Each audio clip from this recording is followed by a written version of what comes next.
Yo, what's going on, guys? Welcome back to Marky Picks. And today, I got a little bit of a different kind of slip for you because there's not that much games going on Tuesday. There's just two MLB games, and there is start of NHL, but I don't have anything set up for the NHL with my model. I hope I can get that thing set up um, in a short amount of time because I do want to start playing some NHL. I don't usually play any NHL, but I would like to add that to my repertoire of sports. But we just got a couple MLB picks today. I'm doing a 4 pick slip. Actually, a 5 pick slip because I'm adding in a taco play. Um, but I don't know what the taco play is yet because they usually don't release that until around noon Eastern time on Tuesday today. So, quick recap of yesterday's Monday night slip. 50-50 slip. Things didn't break our way here. Patrick Mahomes, I knew he would have a big game. He did. Even though he actually costed his team the game with a pick six interception on the goal line. Usually you don't see that too much happening out of Mahomes. He smashed the over fantasy score there. Really, any prop that you went here, he would have smashed. He took his passing yards line. He went way over that as well. ETN is one that didn't hit. Really unfortunate. Didn't really get any of the big runs. The Chiefs really did a great job, especially Chris Jones. I mean, Chris Jones was really plugging that middle up all game. Was making it pretty hard on ETN to get any explosive plays. He only ended up with about 12 carries on the game, which is a little bit lighter than I was expecting. I was expecting him to get at least 15 plus carries, especially in a pretty competitive game. It's not like they were playing from behind the whole time. They did get down 14-0 and ended up coming back.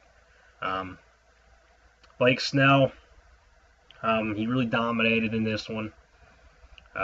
He had all of his stuff working. And I knew, if you look at my analysis yesterday, I said the Phillies are prone to striking out. And they did exactly that in this game. Snell was just working up, down, in, out, spinning it however he wanted it to. He was just really locked in all game, and the Phillies were just, they couldn't do anything with it. I don't really think any team could have did anything with what Snell was pitching yesterday. I was expecting the Phillies to put up some better bats, but the way Snell was throwing, he was just cooking. Yeah, it's going to a game 3 on Wednesday. Jesus Luzardo. This one really got close there. I thought this was a pretty comfortable over, but got a couple base runners on that 7th inning, and before they took him out. I knew he had the quality start at hand, so I know once he got down to 27 points, because 2 runs did score in that inning. It ended up being pretty crucial runs that scored in that inning. But yeah, they got down to like 27 points. Yeah, but he had the quality start at hand, and that's what we needed here. But depending on what line you got him at, you might have gotten hooked. I don't know if they moved the line with 31.5 or 32.5. Like I said yesterday, they might have moved it up. But I got it in at 30.5, and it just cleared the line. So put a check on the board there. Shota Imanaga tied the line.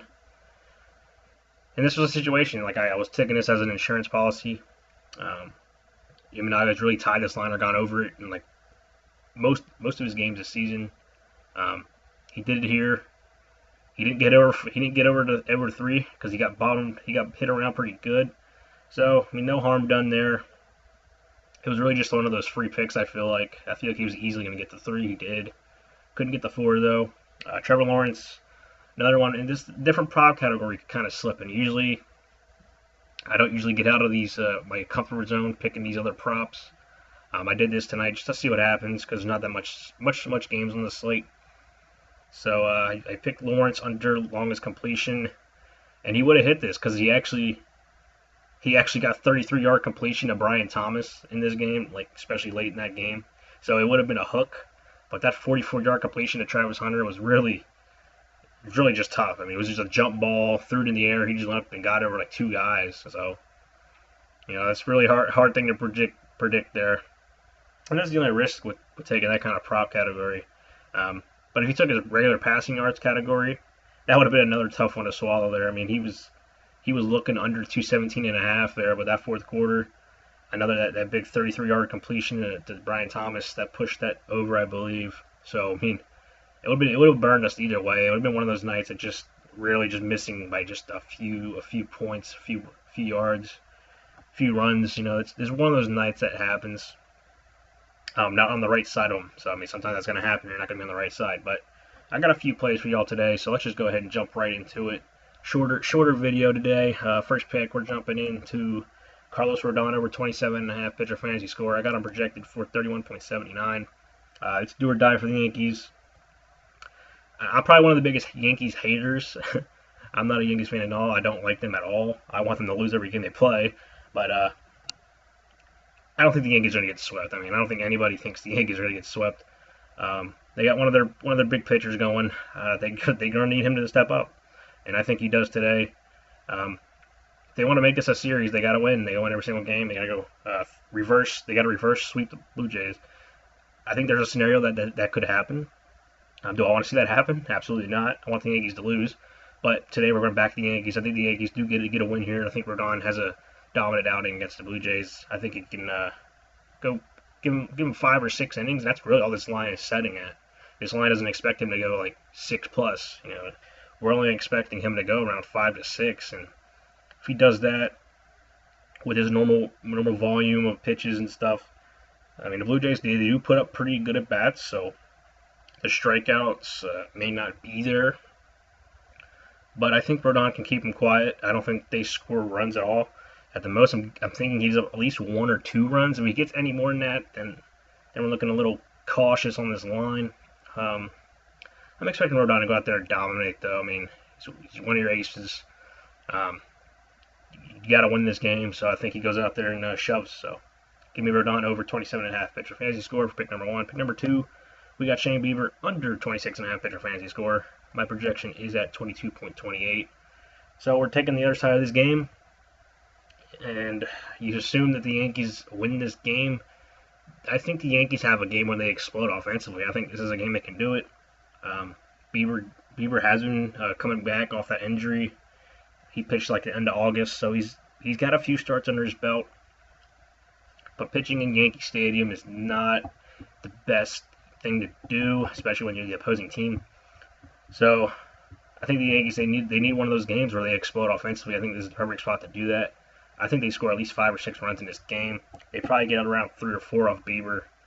I don't think Bieber's strikeout total is there because, as you know, as I've been doing like all this postseason, is any righty that is facing this left-handed heavy Yankees lineup, I've been taking, other than taking Kevin Gausman, because I know he has that splitter that can really offset those lefties. Bieber, he does have pitches that can offset lefties, but I don't think they're at the same level like as Gausman's splitter is.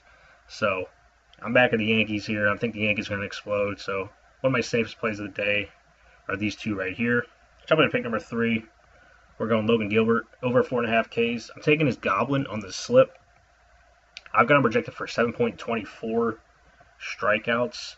So I believe his regular strikeout line is at 6.5. You can go over 6 if you want.